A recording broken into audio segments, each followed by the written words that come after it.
Hello students, this is advocate Neeraj Gupta. इस video में हम बात करेंगे एक लीगल मैक्सिम की। ये कभी कभी एग्जाम में आ जाता है और ये कंसेप्ट हमने वैसे पूरी डिटेल में पहले से पढ़ा हुआ है। ये है एक्टस नॉन फैसिट रियम निसी मेन सुट ए रिया। इसका मतलब क्या है? इसका मतलब ये है कि अगर एक बंदे से कोई गलती होती है, हार्म हुआ है, रॉन्गफुल एक्ट है, लेकिन उसकी इंटेंशन नहीं थी, तो जब तक इंटेंशन नहीं होगी तब तक क्राइम नहीं माना जाएगा। क्योंकि ये हमने पहली ही वीडियो में पढ़ लिया था कि क्राइम तब माना जाएगा जब गिल्टी एक्ट के साथ साथ गिल्टी माइंड भी होगा।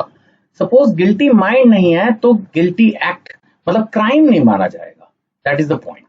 सो हम ये बात पहले से जानते हैं कि क्रिमिनल लॉ में जब तक एक्टस रियस एंड मेंस रिया ये दोनों चीजें एक साथ ना हो, एक्टस रियस माने रॉन्गफुल एक्ट और मेंस रिया माने गिल्टी इंटेंशन, जब तक ये दोनों चीजें एक साथ नहीं होंगी तब तक इसको हम क्राइम नहीं मानते। That is the point. अब नेचुरली अगर आप एक बंदे को जिसकी इंटेंशन भी नहीं थी, क्रिमिनल इंटेंशन, और उससे गलती से कुछ हो गया, दूसरे को चोट लग गई और उस बात के लिए आप उसको कोई बहुत भयंकर सजा नहीं दे सकते। So mental condition of the accused, इसको कोर्ट एग्जामिन करती है। Court generally examines the mental condition of the accused. वो जो हुआ वो क्या गलती से हुआ, क्या वो ऐसा करना चाह रहा था? अगर वो ऐसा करना चाह रहा था तो भाई फिर तो बहुत गड़बड़ है।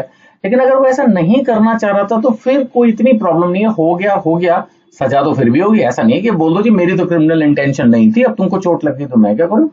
ऐसा नहीं होता, ऐसा नहीं होता। मैंने पहले भी इस पॉइंट को बोला है कि क्रिमिनल लॉ में जो पनिशमेंट्स हैं उसमें हमेशा इम्प्रिजनमेंट और फाइन और बोथ की बातें होती हैं।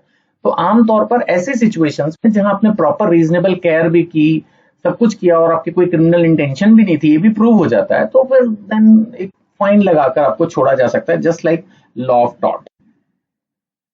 सो एक्ट और इंटेंशन में रिलेशनशिप है, बिल्कुल है। अगर रॉन्गफुल इंटेंशन नहीं है तो उसको हम harmful act may not amount to a crime, उसको क्राइम हो सकता है ना माना जाए, क्योंकि आपने जो काम किया वो गुड फेथ में था, विदाउट रॉन्गफुल इंटेंशन था। जैसे एक आदमी ने गलती से दूसरे का अम्ब्रेला ले लिया, उसको लगा मेरा है, सेम होते हैं अम्ब्रेला कई बार ब्लैक कलर के दोनों के, तो there is no dishonest intention, तो इसमें चोरी का इल्जाम उस पर प्रूव नहीं होगा। इल्जाम लग तो सकता है बट फिर वो प्रूव नहीं होगा।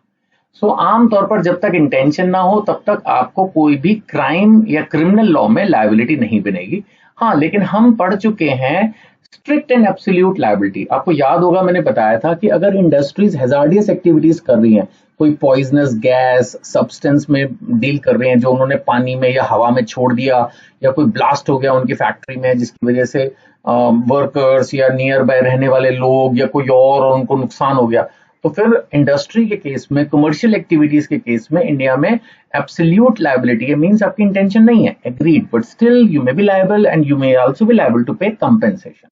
That is the point.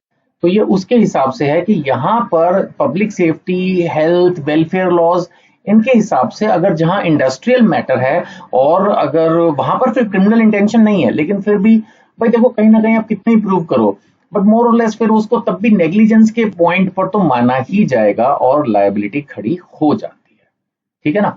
सो अगर ये छोटा क्वेश्चन आता है तो आप इसको लिख सकते हो। डिटेल में अगर जाएगा तो फिर हमने एब्सोल्यूट लायबिलिटी, स्ट्रिक्ट लायबिलिटी, ये सब चीजें पढ़ी हुई हैं, मेंस रिया, सारा ही तो कंसेप्ट हमने पढ़ा हुआ। अगर मानो कोई 10 नंबर 20 नंबर में भी पूछ रहे तो फिर सारे ही कंसेप्ट एक एक करके विद एग्जांपल एक्सप्लेन करो, यही होता है और तो क्या ही करो।